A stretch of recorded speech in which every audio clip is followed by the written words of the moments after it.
Estamos de volta, então, depois desse breve intervalo, para tratar sobre o Código de Defesa do Consumidor. E a gente está analisando, então, o direito do consumidor à luz do CDC. E o próximo desafio nosso é tratar sobre a publicidade. E o Código de Defesa do Consumidor, ele insere a publicidade dentro de um capítulo relacionado à oferta. E começa lá no artigo 30, né? E esse artigo 30 ele é bastante interessante. O que diz o artigo 30? Alguém está com ele aí? Pode ler, Rafael, por favor. Artigo 30. Toda informação ou publicidade suficientemente precisa, veiculada por qualquer forma ou meio de comunicação com relação a produtos e serviços oferecidos ou apresentados, obriga o fornecedor que a fizer veicular ou dela se utilizar e integra o contrato que vier a ser celebrado. Então, nós temos no artigo 30 a chamada vinculação da oferta, né? Vinculação da oferta. Toda informação e toda publicidade com informação clara e precisa vincula o fornecedor, né? Toda informação ou toda a publicidade e vai integrar depois o próprio publicidade, o próprio contrato, né? A exceção a isso é o erro grosseiro, né? Se houver uma informação, uma mensagem publicitária claramente errônea ou equivocada, e vocês já devem ter se deparado, por exemplo, com esses anúncios de jornais e encartes, às vezes vem lá a errata, né? A errata. Porque um preço foi divulgado de maneira errônea, de maneira equivocada. Teve uma ação em que um advogado quis comprar um automóvel, né, por um preço irrisório, cuja publicidade havia sido feita com um erro, né? E aí não pode porque a boa-fé ela é para os dois lados, né? Quer dizer, aquele valor que foi anunciado, hipoteticamente, um automóvel 0 km por R$3.000. Não, é 30 mil, né? Ou por R$4.000, não, é 40 mil reais, né? Então, tu sabe que aquilo ali foi um erro. Tu não vai que não, mas a publicidade vincula, a informação vincula. Não, né? Salvo erro grosseiro, porque daí nós estaríamos permitindo um locupletamento ou um benefício para aquele que está agindo de má fé, né? Quer dizer, não existe um automóvel 0 km por R$4.000. Eu até gostaria que existisse, mas todos nós sabemos que essa é uma informação completamente fora da realidade, que isso não pode ser real. Ou é um erro, ou tem alguma falcatrua aí, né? Ou é receptação, né? Não tem como, nem na fábrica, né? Impossível. Então, e o sujeito entrou com uma ação. Claro, não eram esses valores, mas era um valor irrisório que tinha saído no anúncio de uma concessionária, certo? Então, o princípio da boa-fé que vale para ambos os lados. E a gente pode falar também, agora sim, da publicidade de uma maneira mais precisa. A gente pode falar da publicidade simulada, a publicidade enganosa e a publicidade abusiva.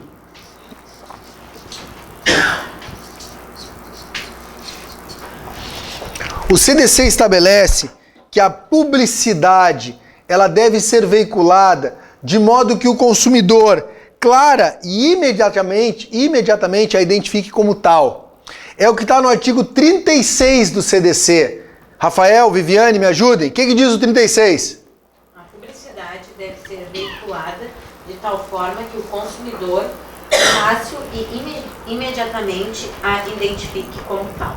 Então, existe uma vedação à publicidade simulada. O que é a publicidade simulada? É aquela que não ostenta, que não assume o seu caráter publicitário, né? É aquela mensagem subliminar, na qual a gente é vítima toda hora. Vou dar um exemplo para vocês, e esse exemplo, ele é antigo, antiquíssimo.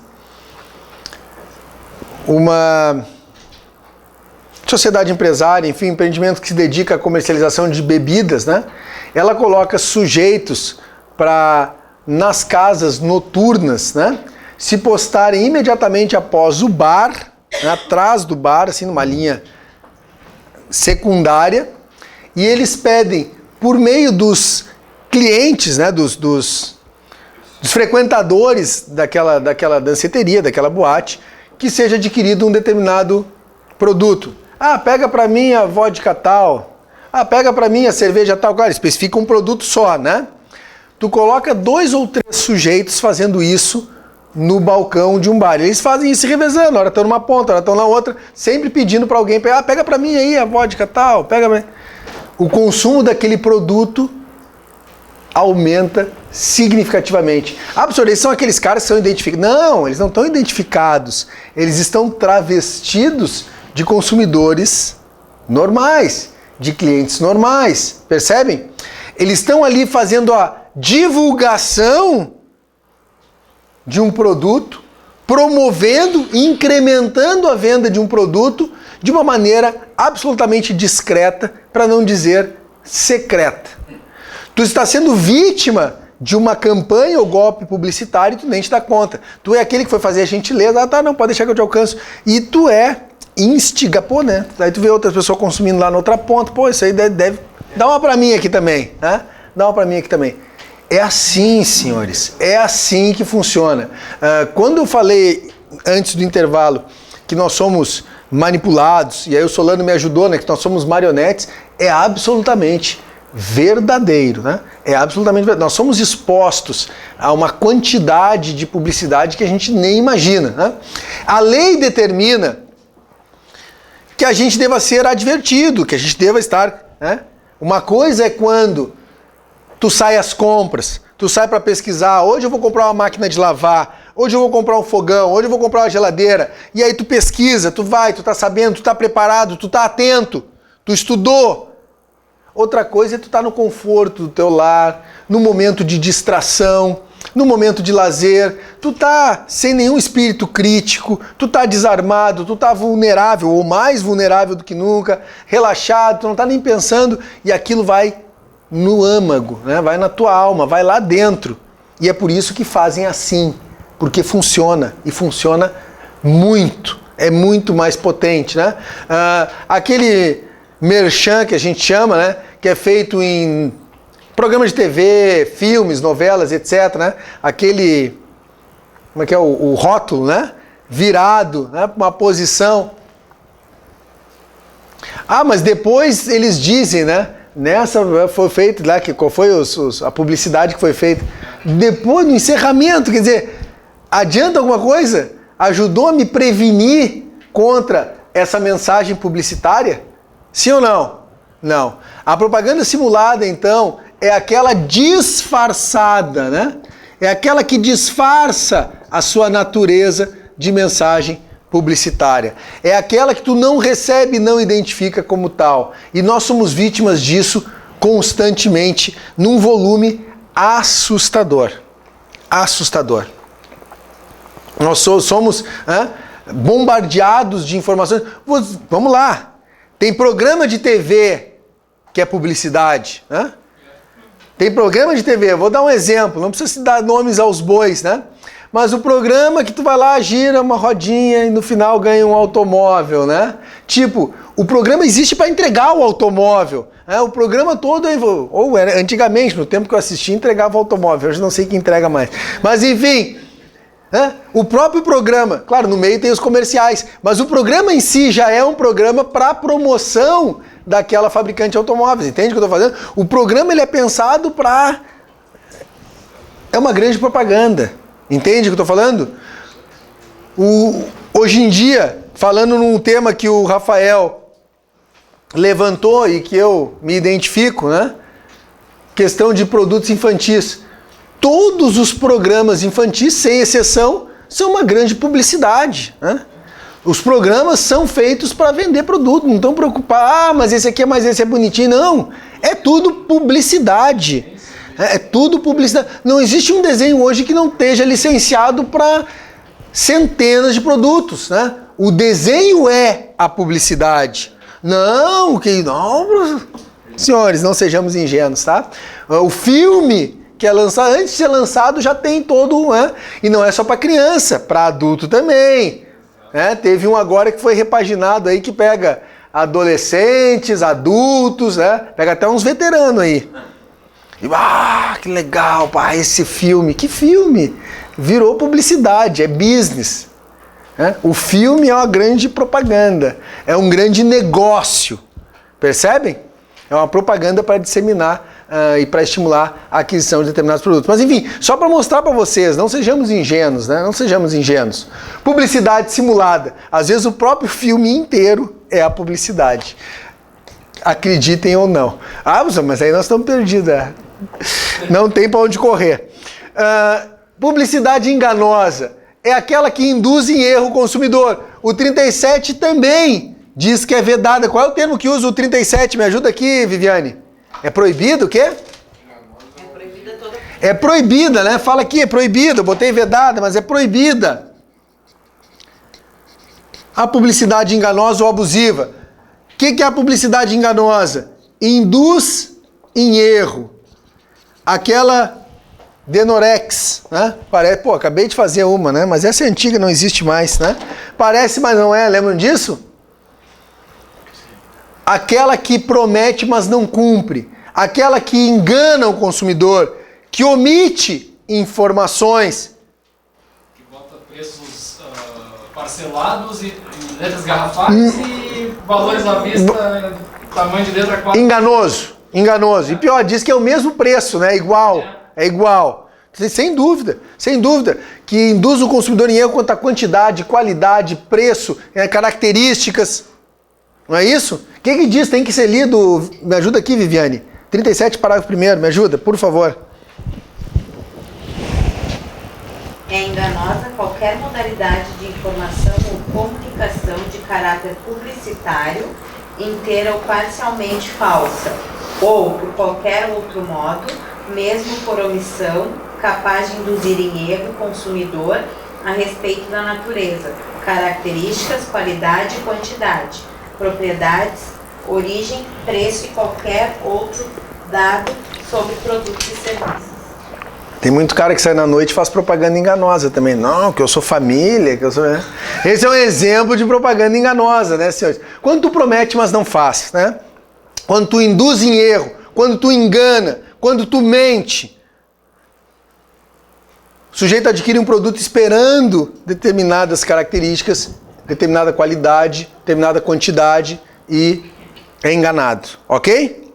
E a publicidade abusiva é aquela que extrapola, também é proibida. É aquela que extrapola. É aquela publicidade, vamos lá, o fornecedor tem o direito de fazer publicidade, mas para fazer isso, ele não precisa agredir ninguém. E a publicidade abusiva é aquela que agride valores sociais. É aquela publicidade discriminatória. Tu não precisa, para vender prego, mostrar uma foto de Jesus crucificado. Isso pode ofender um sentimento religioso. Né? Tu não precisa, para vender motosserra, mostrar a imagem de uma devastação lá de uma parte da floresta amazônica. Ou para vender fósforo, né? Mostrar um incêndio. Ai, criança desesperada e gente gritando. Propaganda de fósforo. Faz sentido isso? É abusivo, é agressivo. Percebem? Publicidade sexista, machista, racista.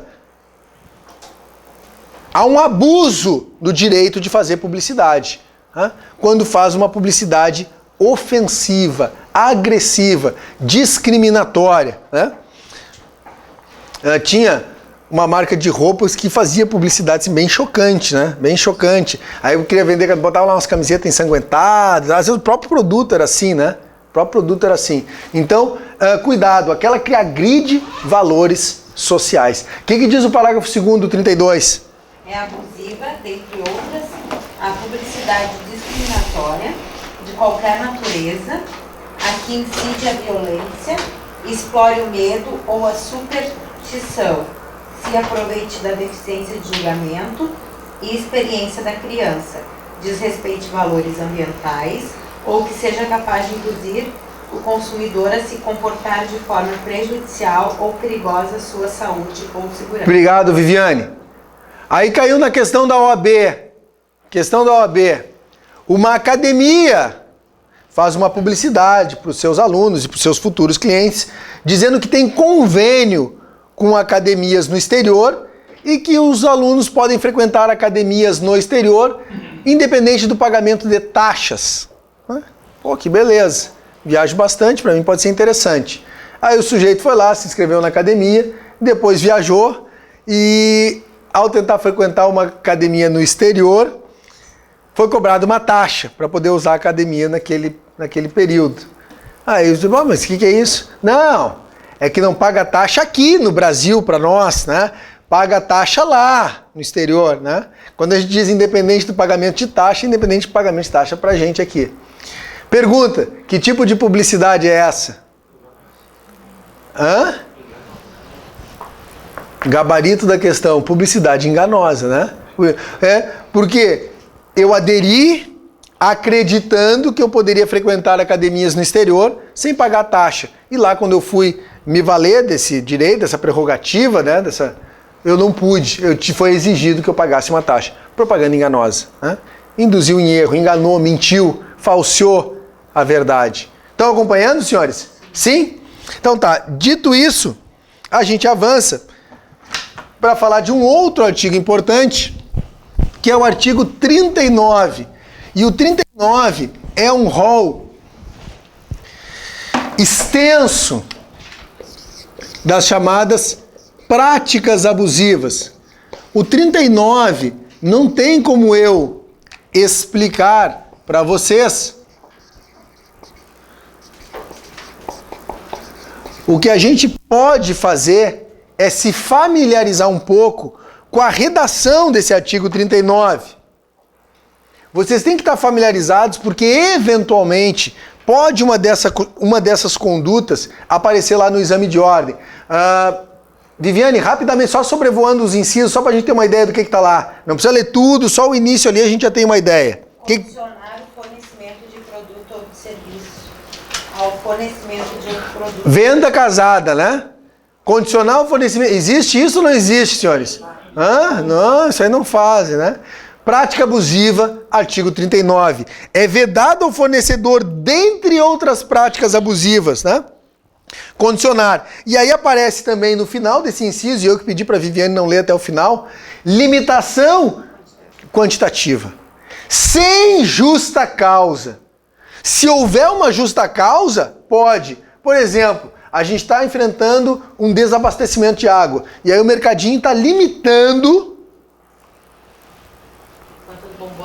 Quantas bombonas? Bom, porque para todo mundo poder comprar um pouquinho. Senão vai um louco lá, compra todo o estoque e prejudica o acesso. Então, assim, nós estamos num período de racionamento perfeito. A gente aquele produto está em falta no mercado, agora deu a crise aí, quebrou a produção da uva, quebra da safra. Bom, daqui a pouco, em determinado lugar, vamos limitar quantitativos. A questão da água fica mais evidente em algum desastre ecológico, ambiental. A gente teve a tragédia lá de Mariana. É claro que aquelas populações ali, as afetadas, essa questão da água, por exemplo, pode ser limitada. Agora, tem alguns que falam, não vendemos no atacado, aqui é varejo, então eu limito para poder, em princípio, estar de desacordo com o consumidor. Essa limitação, se não houver uma justa causa. O sujeito que é lá e quer comprar, faz uma promoção de cerveja, por exemplo, bom, quero comprar 10 engradados, né? Compra. Mas os mercados fazem isso? Fazem isso, né? Tem justa causa? Tem justo motivo para isso? Eu vou promover uma festa, vi que o preço aqui estava bom, vou levar 50 amigos, ou eu tomo uma quantidade elevada de álcool, quero fazer um estoque, né? Hipoteticamente para os próximos 2 ou 3 meses. Em princípio não poderia. O limite de uso do cartão entra na prática abusiva. Nem diz assim, o mínimo para tu usar o cartão de débito ou cartão de crédito é a partir de R$5. Eu confesso que eu nem conheço esse tipo de condicionamento. Não existe mínimo. Tá dizendo o sujeito para aceitar cartão? Não, pensei que era a própria operadora do cartão. Não. A questão aqui, qual é o teu nome? Andressa, a questão aqui, o comerciante, né, vai condicionar para o uso a aceitação de cartão ou até a questão da aceitação de cheque, né? Vamos lá. Primeiro lugar, Um artigo da Constituição. primeiro lugar, o que ele é obrigado a aceitar é a moeda, moeda corrente, moeda de curso forçado. Isso não tem como ele recusar, e até está aqui no 39, né? Se alguém chega lá com dinheiro, ele não pode recusar. Ah, o fornecedor é obrigado a aceitar cheque? Não. Ele é obrigado a trabalhar com cartão? Não. Mas no momento em que ele oferece isso, o cheque da Andressa eu aceito, mas o do Solano eu não aceito. Ah, por quê? Porque eu não fui com a cara do Solano. Não pode.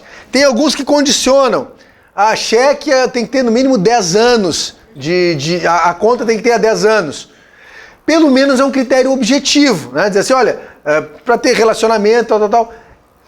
Me parece, aí tu já entra numa questão, aceita o cheque desde que o período de relacionamento seja superior a 10 anos, né? Agora, não é que não, o teu cheque eu aceito, o teu eu não aceito, ou um valor mínimo, etc. E muito menos para cartão de crédito. Tem alguns estabelecimentos que cobram valores diferenciados no pagamento de cartão de crédito. O que também, aí, é uma situação, entre aspas, complicada, porque envolveria até o contrato desse empresário com a operadora do cartão. Quando ele firma o contrato com a operadora, ele se obriga a fazer o mesmo preço do que o preço à vista, né? Cartão de crédito é pagamento à vista, não tem limite mínimo. E na verdade, né, vamos lá, a tarifa vai ser a mesma, né? Se tu comprar, eu digo assim, tu fez uma compra de R$50 ou 10 compras de R$5, o que ele vai pagar para a operadora do cartão é rigorosamente o mesmo. Quer dizer, não faz sentido essa exigência, mas ela acontece. E não é uma prática comercial lícita, não é. Agora, professor, que bom, dá para denunciar, dá para incomodar, acaba muitas vezes não... É aquilo que eu falei até da cidadania, da gente exigir, né? A gente, deixa pra lá, paciência, às vezes tu submete a exigência, mesmo que não submeta, o máximo que vai acontecer tu não ir mais lá, mas a gente não, entre aspas, não denuncia ou não toma nenhuma medida mais contundente em relação a isso. Fala, Alex. Mas ano passado o STJ autorizou cobrar um preço diferenciado no uso do cartão. Me parece que não. Não sei se tem esse... Foi que eu acompanhei isso, que eles tinham autorizado um limite, assim, uma diferença, né? Como usava o cartão quando fosse em dinheiro ou outro tipo de... a gente sabe que tem... Vamos lá, a gente sabe que tem despesas operacionais, né? Que a operadora do cartão cobra um percentual.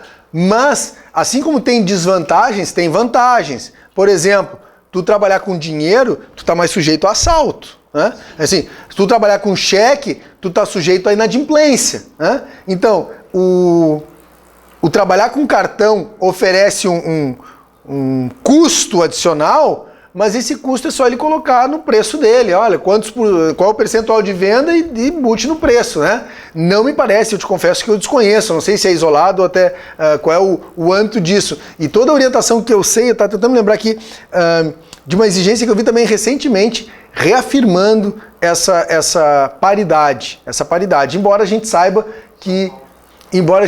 que alguns estabelecimentos costumam fazer essa diferenciação. Se não me engano, a ação seria de Porto Alegre. Teria até que, olha, se tu puder trazer, não sei se eu tenho encontro com vocês mais, mas até para mandar por e-mail, para saber, para eventualmente, eu tenho ainda para gravar, inclusive, algumas aulas com vocês, e para fazer gravação de temas para... Se tiver interesse, quiser enviar, eu vou até tentar achar, mas não garanto que eu vou achar esse precedente. Vamos adiante? O que mais que diz aí, Viviane? Me ajuda? Recusar atendimento às demandas dos consumidores, na exata medida de suas disponibilidades de estoque. Vamos adiante. O que mais? Enviar ou entregar ao consumidor sem solicitação prévia qualquer... Isso não existe, né? Enviar produto sem solicitação. Existe ou não existe? Hein? Toda hora, né? Ainda na área dos cartões de crédito, né? Ainda é uma prática. Brinde também, né? Não quer um brinde, manda um brinde. E na verdade vai ser considerado brinde, né? Mas às vezes isso é uma isca, né? Para atrair o consumidor para uma rede, né? De outros produtos ou serviços, ou até daquele produto ou serviço que no início é brinde e depois vem e te cobram caro. O que mais, Viviane? Então, fornecer produtos sem prévia solicitação. Depois? Prevalecer-se da fraqueza ou ignorância do consumidor. Prevalecer-se da fraqueza ou ignorância, acontece isso? Empurrar produto para quem é idoso, para quem não tem discernimento, às vezes até a publicidade voltada à criança, né? Fazer uma lavagem cerebral nas crianças. Acontece ou não acontece? Sim. Toda hora. E tá aí como prática abusiva. Depois, Viviane. Exigir do consumidor vantagem manifestamente excessiva. Acontece isso, senhores? Sim. Pô, é só a gente olhar o lucro dos bancos, o lucro das farmacêuticas e por aí afora, né? O preço do carro no Brasil e por aí afora. O preço dos eletrônicos no Brasil. Também.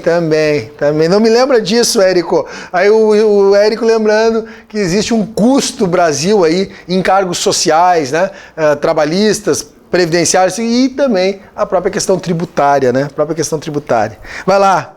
Executar serviços sem a prévia elaboração de orçamento e autorização expressa. Sem prévia elaboração de orçamento. Caiu no exame de ordem. Qual é o prazo do orçamento, senhores? Eu não sei, tenho a menor ideia. Mas tá lá no CDC, quem é que sabe?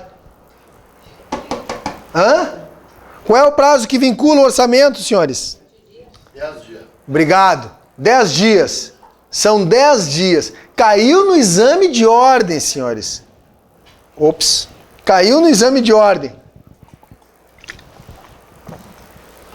10 dias. Qual é a validade? Vincula. Se o orçamento não tiver data, ele vincula o fornecedor pelo prazo de 10 dias. E pior, o CDC diz isso expressamente. Assim como diz também, eu acho que ainda não caiu, mas daqui a pouco vai cair lá no... Quando fala do contrato de adesão, no 51, por ali adiante, fala da fonte. Fonte 12, não é isso que diz? Em negrito. Fala se é Times ou Arial, não sei se chega... Cujo tamanho da fonte não será inferior ao corpo. 12, de modo a facilitar sua compreensão. Mas fala Times ou Arial, não fala, né? Uhum. Ah, mas eu espero que um dia faça essa alteração legislativa aí, tem que ser Times ou Arial, se for outra não vale. Enfim, qual é o artigo, Viviane? 54. Aí daqui a pouco eles vão perguntar, né? As cláusulas de adesão, né, os contratos que criam obrigação para o consumidor, tem que ser... redigidos de maneira clara, destacada, em negrito e fonte não inferior a 12. Fonte não inferior a 12. Não sou eu que estou dizendo, é o CDC. É o CDC, né? Quer dizer, o CDC vai a essas minúcias em alguns pontos, tá?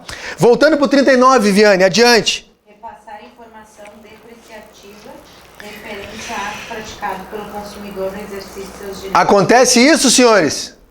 Quem entra com revisional contra banco? Hã? Será que eles informam os outros bancos? Quer dizer, não é um direito? Tudo bem. Às vezes um ou outro consumidor até pode agir com reserva mental de má fé, mas está no exercício de um direito. E às vezes é passada uma informação depreciativa a respeito daquele consumidor. Sim ou não? Por exercer um direito. O que mais? Colocar no mercado de consumo qualquer produto ou serviço em desacordo com as normas expedidas pelos órgãos oficiais competentes. Ou se normas específicas não existirem, pela Associação Brasileira de Normas. Às vezes o que acontece, Viviane, é os produtos não serem testados, não serem certificados. Se diz que o produto tem tais e tais e tais características, mas não se submete o produto a uma certificação. Fica só na conversa, né? Me parece um problema também. Então tu vende um produto onde tu afirma que ele... Não, nosso produto é isso, isso, isso e aquilo. Só que na hora de certificar, tu não apresenta para... Né? Não expõe. A gente tem vários produtos em vários ramos que não submetem a testes. Né? Tem só declarações lá de qualidade, autodeclaração. Depois... Recusar a venda de bens ou a prestação de serviços. A quem se dispõe a adquiri-lo mediante pronto pagamento. Então, moeda de curso forçado, o fornecedor não pode recusar. Depois. Elevar sem justa causa o preço de produtos ou serviços. Perfeito. E depois, deixar de estipular prazo para o cumprimento de sua obrigação ou deixar a fixação do seu termo inicial a seu exclusivo critério. E aplicar fórmula ou índice de reajuste diverso do legal ou contratualmente estabelecido. E só a Viviane vai acertar essa questão na prova, hein, senhores? Vai cair o rol do 39. Né? Senhores, vocês têm que estar familiarizados com esse rol. Tá? Por isso que eu pedi para a Viviane colaborar conosco aqui, gentilmente. Logo adiante, a gente tem a questão da cobrança de dívidas, né? Depois das práticas abusivas, a gente pode falar, depois do rol do 39, na questão da cobrança de dívidas. E o que diz o CDC a respeito da cobrança de dívidas? Que o consumidor não vai ser exposto ao ridículo, não vai ser humilhado, né? Na cobrança de dívida, não será exposto ao ridículo, não pode ser humilhado, constrangido, coagido. A gente tinha uma empresa de cobrança aqui em Porto Alegre até, não faz pouco tempo, mas faz algum tempo, em que os cobradores eram todos vestidos de vermelho. E eles seguiam a pessoa. Então o Solano estava devendo uma grana, o cobrador não fazia nada. Ele só tinha uma vestimenta bem típica, bem característica e seguia o Solano. Onde o Solano ia, o cobrador ia atrás. E seguia o Solano. Então quem olhava para o Solano dizia, ih, esse aí está enroscado, né? É óbvio que isso dava muita, né, vias de fato, muita... Pô, ninguém gosta de ser perseguido, ainda mais numa situação tão ostensiva assim. Pode isso, senhores? Não. A gente tem hoje as empresas de cobrança que ligam, ameaçam. Ah, tu vai ser preso, tu vai ser isso, tu vai ser aquilo. Quer dizer, a gente tem algumas que ligam 20 vezes por dia. Então, constrangimentos, ameaças, humilhação, expor ao ridículo. Tem algumas questões complicadas, embora não seja uma relação de consumo, a gente tem muitas vezes em condomínios a publicação da lista de inadimplentes, né? Complicado, né? Complicado. Claro que aí não é relação de consumo, é outra situação. Mas, mutatis mutandis, né? É complicado. Claro que isso não impede... tem um artigo importante que fala na devolução em dobro. O consumidor que é cobrado por quantia indevida tem o direito à restituição em dobro daquilo que pagou. E é exatamente isso que vai cair no exame de ordem. Pô, vai ter 10 questões de consumidor, hein? A restituição em dobro. Onde é que está isso, Viviane? Me ajuda aqui. Parágrafo único do 42, pode ser?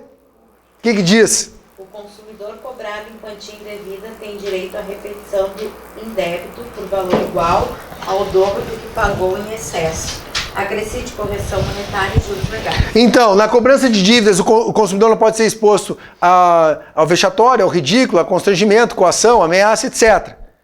Depois disso, banco de dados e cadastro. Senhores.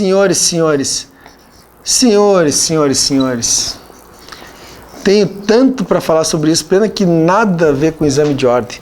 Mas, enfim, aí entra de novo aquela questão da marionete. Aí entra de novo aquela questão da publicidade, né? Aí entra de novo a questão das informações, da nossa liberdade. Banco de dados e cadastros. Vocês sabem a quantidade de dados e informações que são coletadas de vocês? Vocês não têm ideia nenhuma. Da missa vocês não sabem a metade, né? A gente sabe, por exemplo, que Google e Facebook conseguem pelo perfil de navegação saber o teu sexo, saber a tua idade, saber a tua orientação sexual, né? Mesmo que tu negue, ele sabe, não adianta, né? Mesmo que tu não assuma, ele sabe, né? A tua orientação religiosa, a tua orientação política. Já faz quase 10 anos foi lançado um livro dizendo que a Visa, operador de cartões de crédito, ela tinha um algoritmo que conseguia prever com até 2 anos de antecedência a separação de um casal. 2 anos! Ah, isso é bobagem. Uma coisa, Érico, é tu analisar o comportamento de um consumidor, de milhares de consumidores, outro é de milhões de consumidores. Existe uma curva de consumo, existe um comportamento de consumo. Diz assim, claro, vai ter aquela exceção, mas se o sujeito está se comportando assim, está com problema no casamento. E aí pergunta, não, mas eles podem coletar essas informações se for pertinente com o negócio deles, né? E o que eles dizem? Quando o sujeito se separa, ele normalmente tem uma perda da renda familiar, tem um decréscimo, vamos dizer assim, de status, né, de padrão de vida. Perde padrão de vida, perde renda, começa a se endividar, começa a não pagar o cartão de crédito, por exemplo. Então, para nós, da Visa, É importante saber se o Érico vai se separar daqui a 2 anos ou não, para a gente poder, quando a coisa estourar...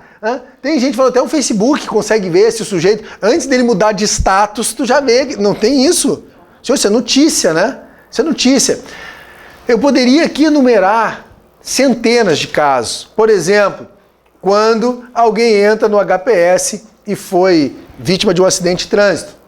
Os familiares ou a própria pessoa começa a receber ligações daqueles agentes que fazem intermediação de seguro DPVAT.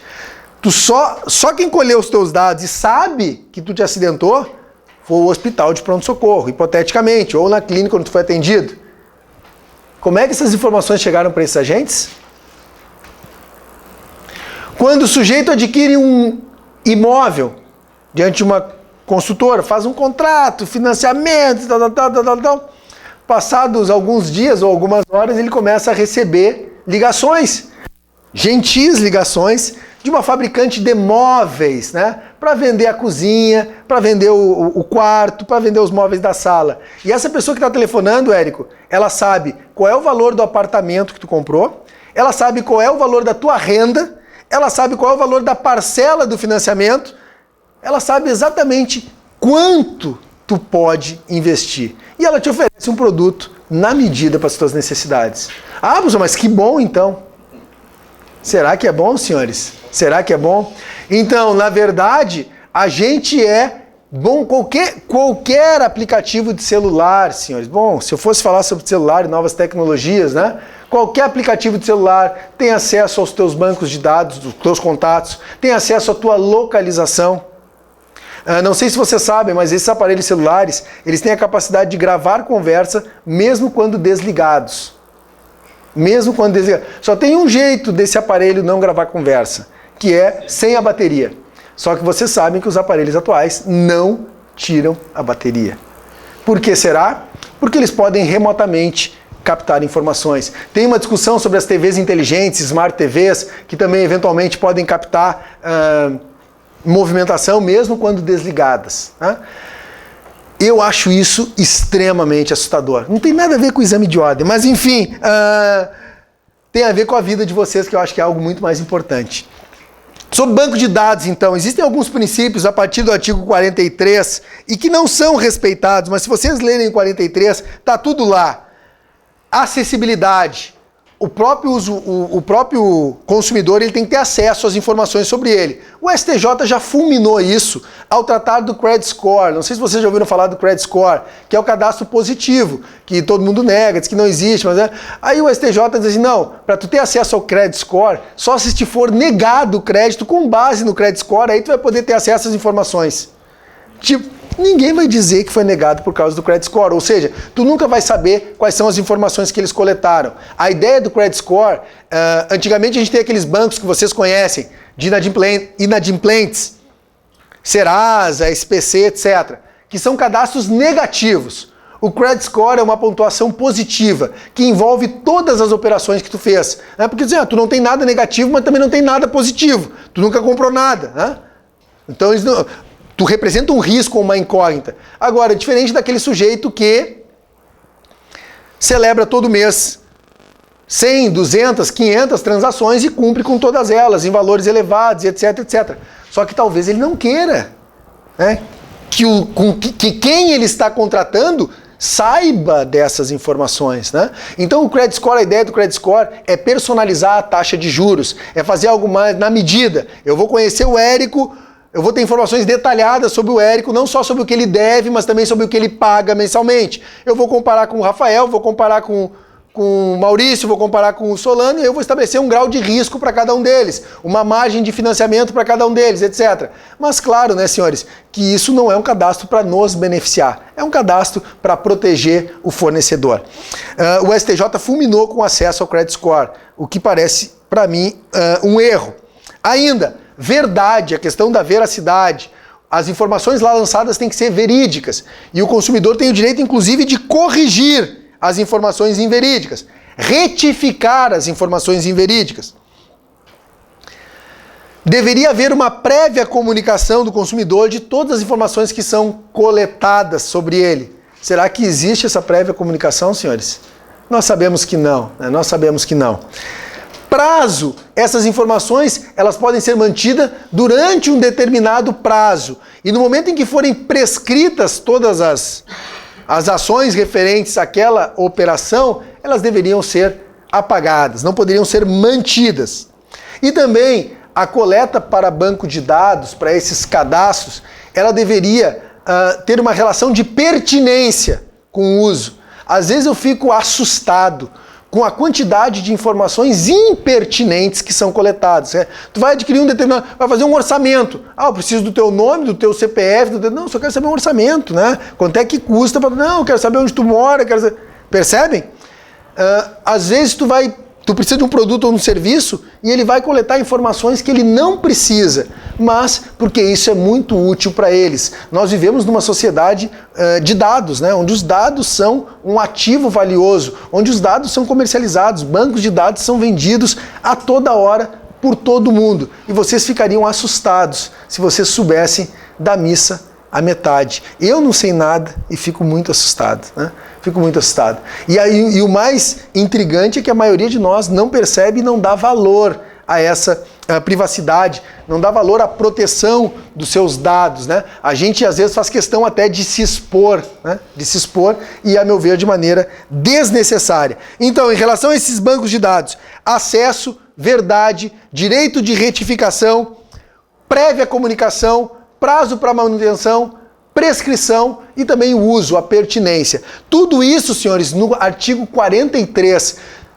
Se vocês quiserem identificar todos esses aspectos, está lá no artigo 43. Eu tenho 3 súmulas sobre banco de dados que eu gostaria de ler para vocês. A súmula 359, a súmula 385 e a súmula 404, todas do STJ. A 359 diz que cabe ao órgão mantenedor do cadastro de proteção de crédito a notificação do devedor antes de proceder à inscrição. A súmula 359 cabe ao órgão mantenedor do cadastro. Órgão mantenedor do cadastro, a prévia notificação. 385 da anotação irregular em cadastro de proteção ao crédito, não cabe indenização por dano moral quando pré-existente legítima inscrição, ressalvado o direito de cancelamento. Sabem o que é essa súmula? Quando o sujeito é inserido indevidamente no Serasa, ele ganha uma indenização. Sim ou não? No SPC, Serasa. Mas o STJ disse o seguinte: se ele já tinha uma inscrição legítima e depois foi alvo de inscrições indevidas, ele não tem direito à indenização. Em qualquer tempo. Sim, se tu tinha lá, se teu nome já estava sujo, Solano, o Solano não dava bola pro nome dele mesmo, então podem inserir o nome de Solano no cadastro indevidamente, se tu tiver alguma que é devida, entende? A meu ver, poderia haver uma mitigação da indenização, mas dizer que isso não é ilícito e que não caberia reparação é algo muito forte. Mas é o que está na súmula 385 do STJ. Senhores, isso é questão de exame de ordem. Súmula 385 do STJ. Da anotação irregular, não cabe indenização por dano moral quando pré-existente uma legítima inscrição. Quando pré-existente uma legítima inscrição. Ou seja, se tu já tinha uma inscrição legítima, devida no seu nome, e depois houver uma inscrição indevida, tu não tem direito à indenização. E nunca prescreve esse tempo. Na verdade, teve uma devida lá, não temos X tempo para escrever e sair fora? Sim, tem que ser não, mas tem que ser cancelada. O prazo é 5 anos, né? O prazo é 5 anos. Isso não quer dizer que houve... Aí diz se a pessoa está escrita devidamente e se for escrita aí sim, aí não tem direito. Uhum. Agora, não pode ter uma inscrição do Solano lá no Serasa de 2005, de 2010. Te dá direito a uma indenização. Deve aquela questão do prazo. Deve ser cancelado no prazo de 5 anos. Isso não significa que a dívida foi paga, não significa que prescreveu a dívida. Significa que aquela anotação não pode ser mantida. O fornecedor está te cobrando? Está cobrando na justiça. Mas a inscrição há mais de 5 anos ela deve ser cancelada. Claro que isso é cancelado para o público externo, mas internamente essa informação circula, né? Essa informação circula. A gente tem o chamado os bancos têm uma lista, né, famosa, que o Ministério Público já tentou obter diversas vezes e nunca obteve. Se tu entrou com uma ação contra um banco em 85, hoje isso ainda repercute na tua vida, né? Hoje isso ainda repercute. Então, é uma lista cuja existência é negada, né? Mas se tem depoimentos de ex-funcionários que relatam, né, essa prática. Toda vez que o Ministério Público requisita, não existe, nunca vi, não sei. Entende o que eu estou falando, Solano? Inscrição no SPC e no Serasa, 5 anos, tem que ser cancelado, tem que ser dado baixa, ok? Ainda, outra súmula que eu tinha dito sobre o banco de dados, 404, é dispensável o aviso de recebimento, AR, na carta de comunicação ao consumidor sobre a negativação do seu nome em bancos de dados e cadastros. É dispensável a comunicação via carta R, né? Então não precisa mandar um AR, manda uma cartinha normal, né? Você nem tem vídeo. Aí, mandei a carta, né? Mas complicado, né? Complicado. Porque o consumidor poderia exigir, cadê o AR, cadê o aviso de recebimento, né? Então fica, vamos dizer assim, a palavra de um contra a palavra do outro. Essa é a grande questão. E é o entendimento do STJ. Para vocês, o que interessa é a literalidade da súmula, não adianta a gente polemizar aqui, né? O STJ disse que é dispensável o aviso de recebimento quando da comunicação da negativação do nome em banco de cadastro de dados. Senhores, entenderam alguma coisa que eu falei? Sim ou não? Sim. A segunda súmula ali. Então, assim, 5 anos prescreve, a dívida continua, então fica a critério do fornecedor de querer te dar novamente crédito ou não. É que na verdade é o seguinte, teu nome esqueci? Andressa. Na verdade, Andressa, para que existem esses cadastros, né? Porque os fornecedores têm o direito de coletar informações sobre os consumidores. Isso é legítimo. O que o CDC estabelece é que existe um limite de tempo, né? Se até na questão penal existe lá a reabilitação, a extinção dos eventos, tu já está reabilitado. Esses 5 anos seria esse período de reabilitação. O que a Andressa fez antes de 2011 não interessa, hoje é outra Andressa, quer dizer, não é relevante. Eu não vou, entre aspas, julgar ou avaliar a Andressa se ela em 2005, 2006, 2010 estava em dificuldade, tinha lá 1, 2, 3...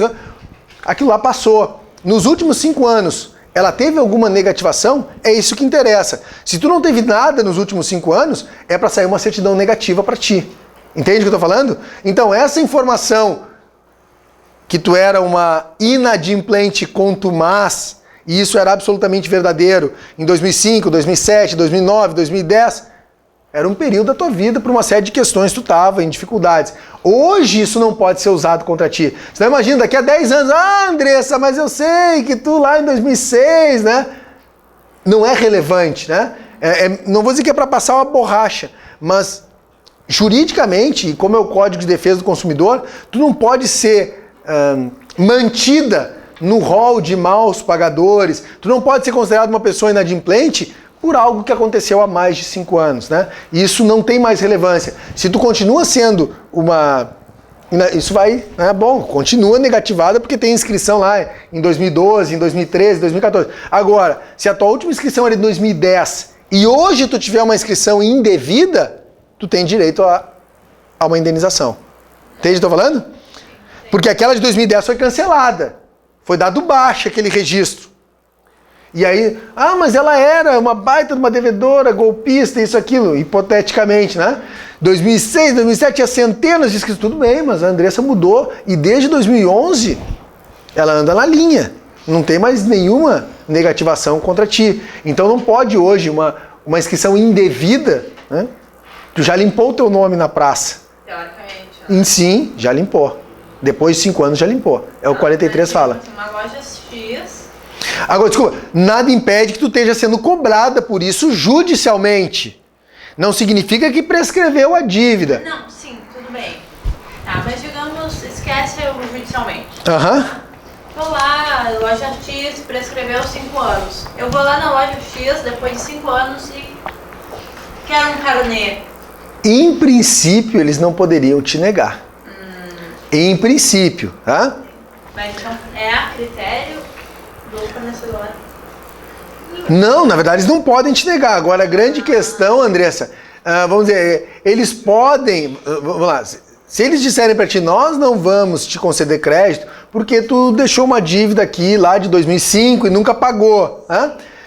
Agora, prescreveu, não cobraram, isso não seria um motivo. Eles têm que fazer uma análise de crédito da mesma maneira que eles fariam para o Maurício, para o Solano, para o Soares. Se a tua renda é a mesma do Maurício, se tu tem domicílio, eles não falam, mas tu ficou devendo. Em princípio, não. Né? Porque aquela dívida estava sendo cobrada ou deveria ter sido cobrada de uma maneira no ambiente próprio. Né? Não. Artifício vai poder tirar do ar. Agora, claro que eles podem te arranjar uma desculpa e não revelar o real motivo. Né? Tem um problema com o teu cadastro, a tua renda, isso e aquilo. Né? Tua renda não é, mas qual é a renda mínima? Pô, tem uma vizinha minha que tem a mesma renda e conseguiu. Seria discriminatório, tá? Senhores, estamos quase lá. Um dos últimos pontos, para não dizer o último, é o penúltimo ponto, antes da gente terminar a aula. E temos tempo para isso. Sacrifícios momentâneos e recompensas duradouras. A questão que vai cair na prova, deixei para o final da aula agora. Vamos lá, senhores. Questão de prova. Proteção contratual.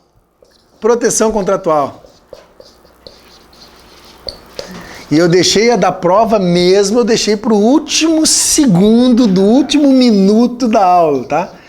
Por enquanto foi só para assustar a colega. Mas a questão da prova mesmo é só no apagar das luzes, tá? Não vou queimar assim tão cedo, tá? Proteção contratual. Eu vou colocar aqui alguns parâmetros de proteção contratual que estão no CDC e que são importantes vocês saberem e levarem com vocês para o dia do exame de ordem.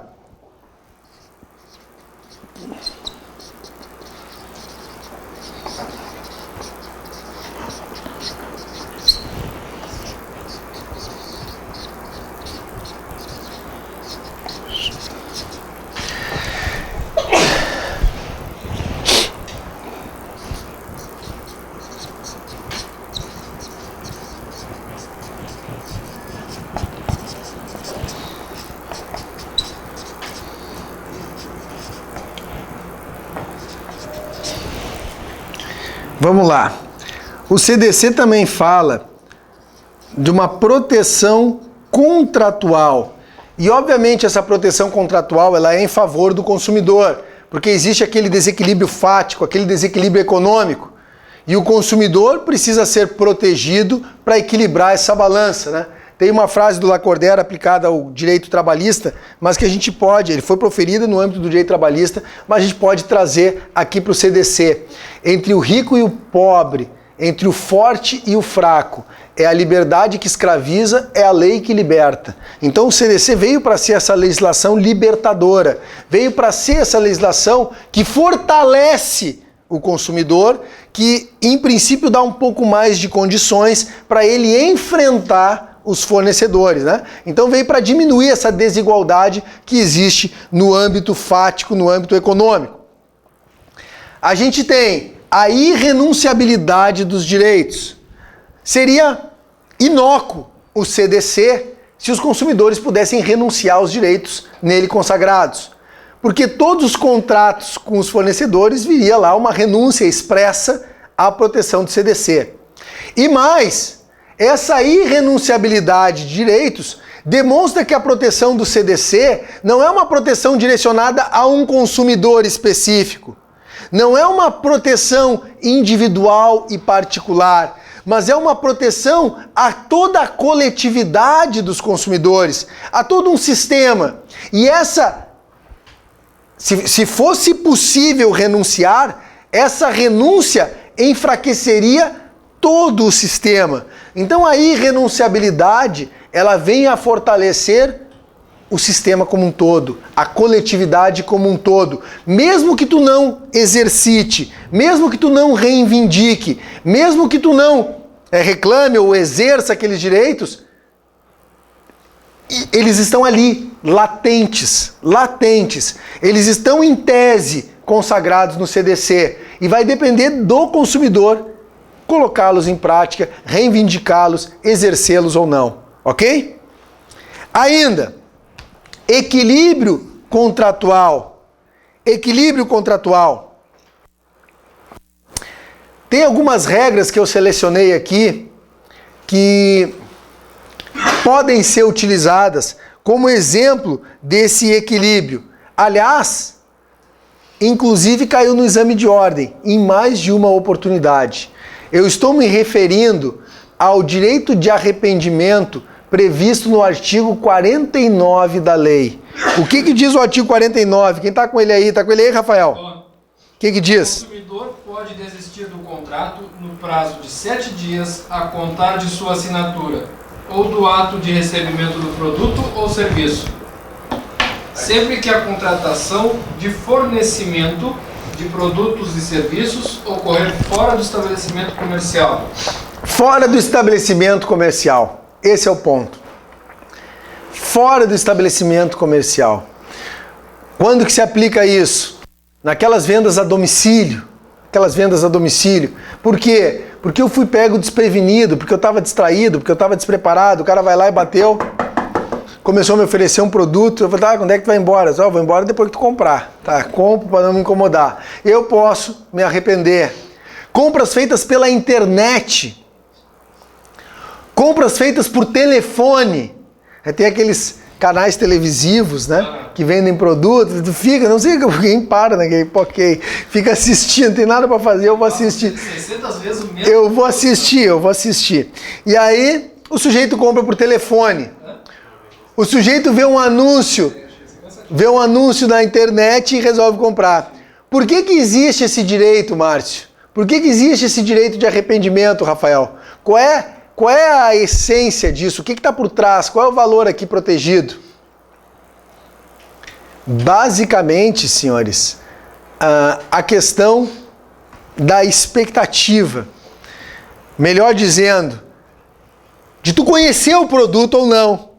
Eu vi o anúncio na televisão, aquilo brilhava, a minha TV HD, Full HD, né? A TV de 70 polegadas, e lá, o produto era maravilhoso. Chegou em casa, era um produto xoxo, não tinha, né? Não tinha vida, né? Era completamente diferente daquela minha experiência televisiva. Percebem? Eu vi na internet, brilhava, reluzia, era lá, estava maravilhoso. Chegou em casa pelo correio, uma decepção.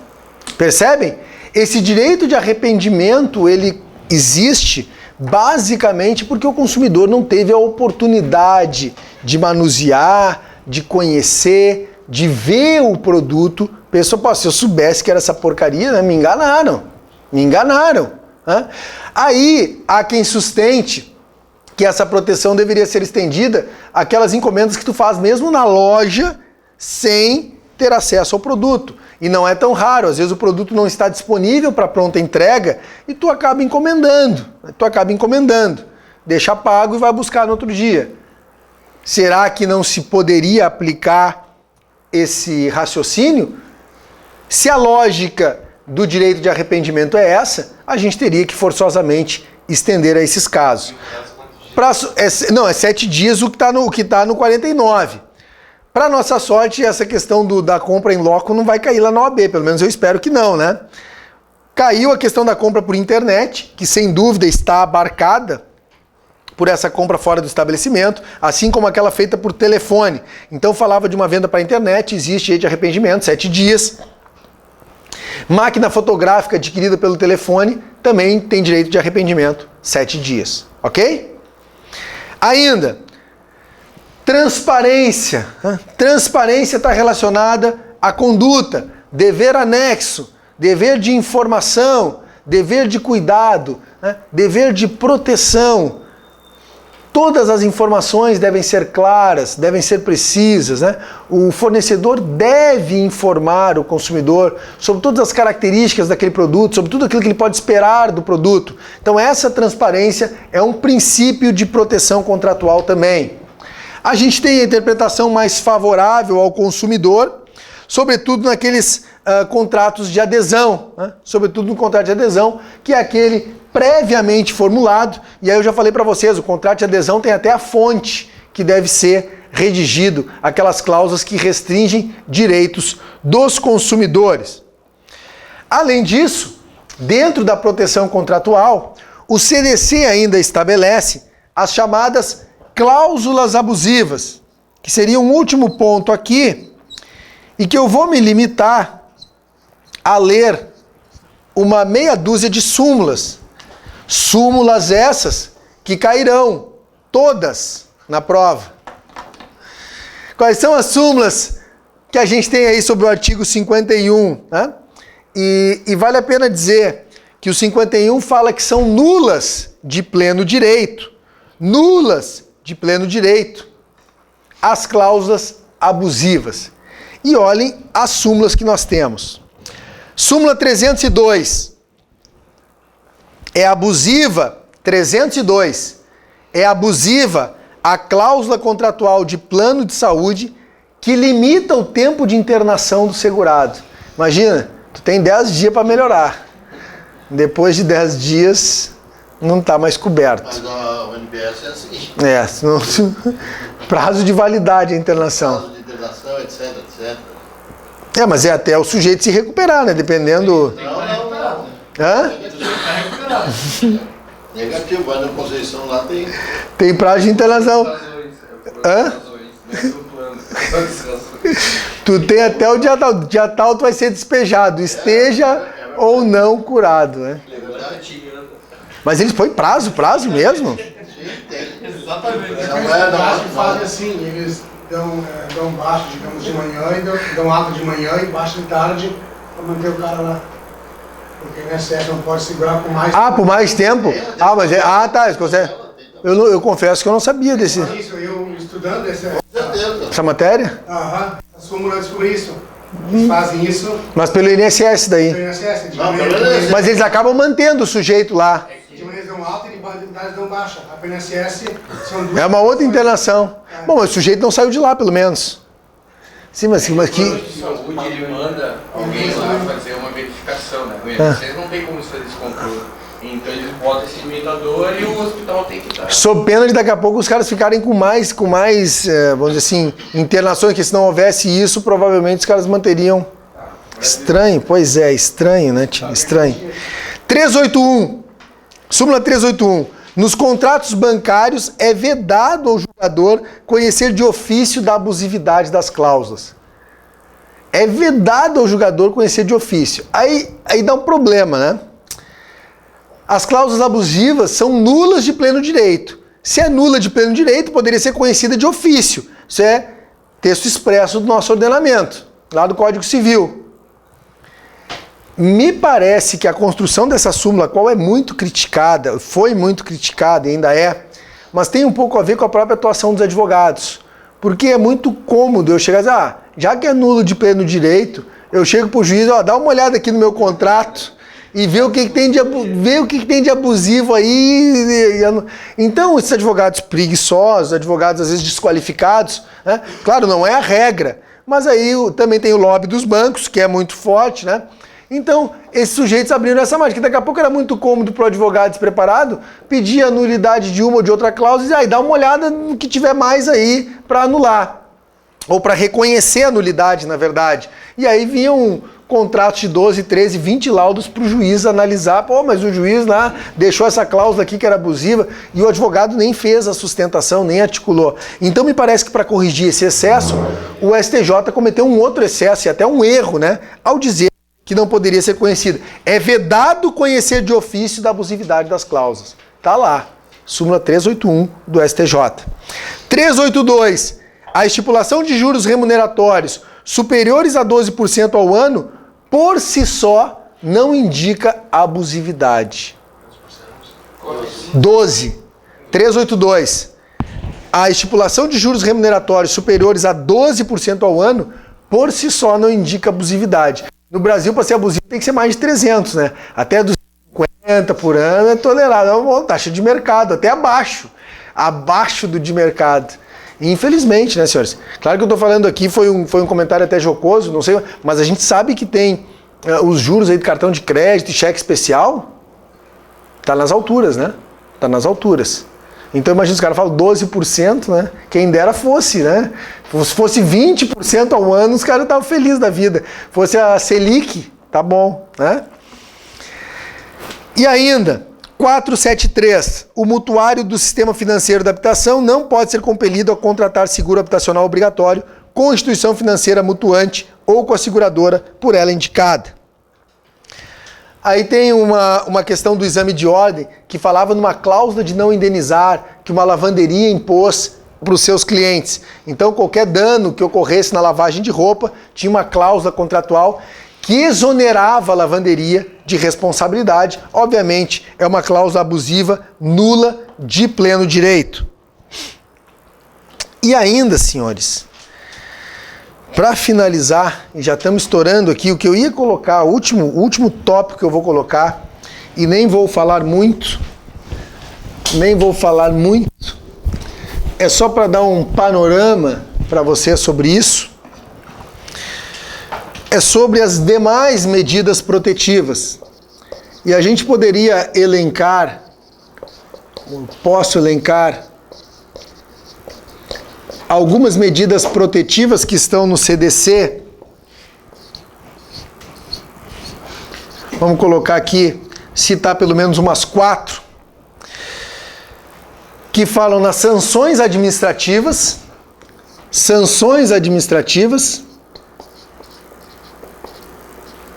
Isso é importante, vai aparecer na prova, senhor, estou sabendo que vai aparecer na prova. A criminalização de condutas.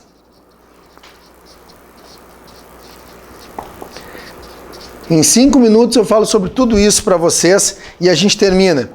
As ações coletivas. E por que não colocar aqui a própria desconsideração, que a gente não falou, até poderia ter falado lá antes do intervalo, na hora dos produtos, né, a qualidade dos produtos, desconsideração da personalidade jurídica.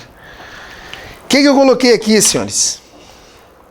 A gente tem no CDC essas sanções administrativas, órgãos federais, estaduais e municipais que atuam na proteção dos consumidores, atuam preventivamente, educando, informando, fiscalizando e até punindo os fornecedores. A gente tem órgãos, eu já citei para vocês, órgãos locais de proteção, dentro das defensorias, dentro do Ministério Público, dentro das polícias, dentro do Judiciário. A gente tem uma série de órgãos especializados na proteção dos consumidores. E dentro dessas penas, a gente tem, a partir do artigo 56, essas penas administrativas começam lá no 55. E a partir do 56, a gente tem as penas, as sanções administrativas, que são divididas em objetivas e subjetivas. Qual é a diferença entre elas? As objetivas incidem sobre a atividade, as subjetivas incidem sobre o empresário, né? Se a gente colocar multa, apreensão do produto, inutilização do produto, cassação do registro de produto, proibição de fabricação do produto, suspensão de fornecimento do produto, tudo é relacionado a apenas objetivas. Aí depois, suspensão da atividade, revogação da permissão de uso, cassação de licença, interdição total ou parcial, intervenção administrativa, imposição de contra-propaganda, são as chamadas subjetivas. As subjetivas vão interferir na própria atividade do sujeito, né? No próprio empresário.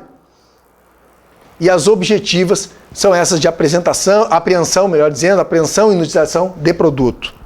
Ainda, e aí a competência concorrente, União, Estados e municípios, e diversos órgãos, né, que são diversas agências que também participam dessas sanções e dessa fiscalização administrativa.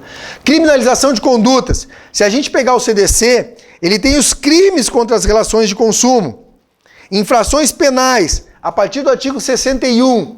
Aí você vai perguntar, professor, alguém já foi preso por violação, né, as normas do CDC, senhores, isso é o que menos interessa.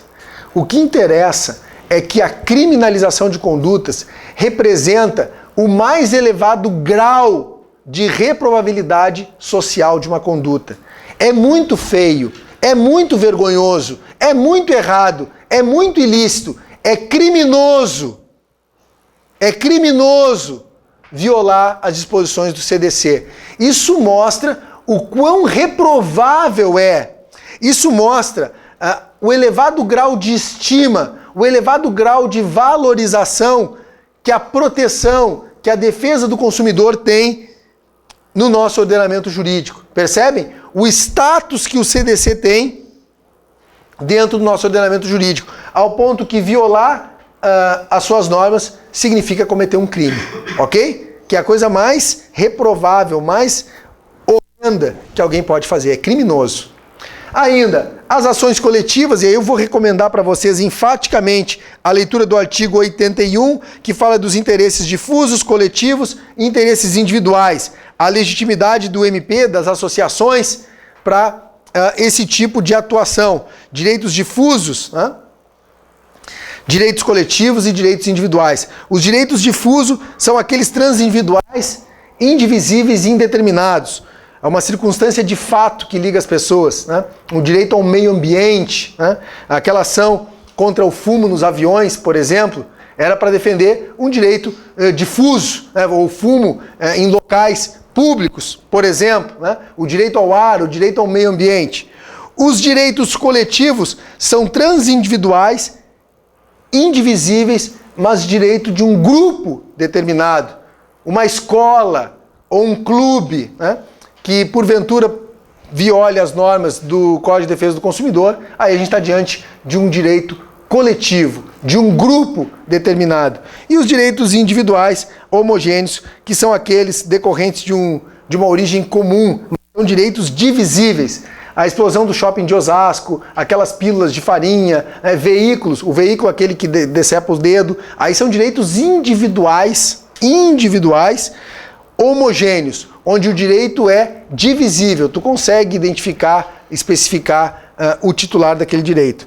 O MP e as associações, a União inclusive, têm legitimidade para proteger esses direitos. E eu coloquei por último aqui a desconsideração da personalidade jurídica, artigo 28, está lá no parágrafo 5º a desconsideração. Eu recomendo enfaticamente a leitura dos demais parágrafos, que traz da responsabilidade de coligadas, responsabilidade de controladas, responsabilidade de consorciadas, não é isso?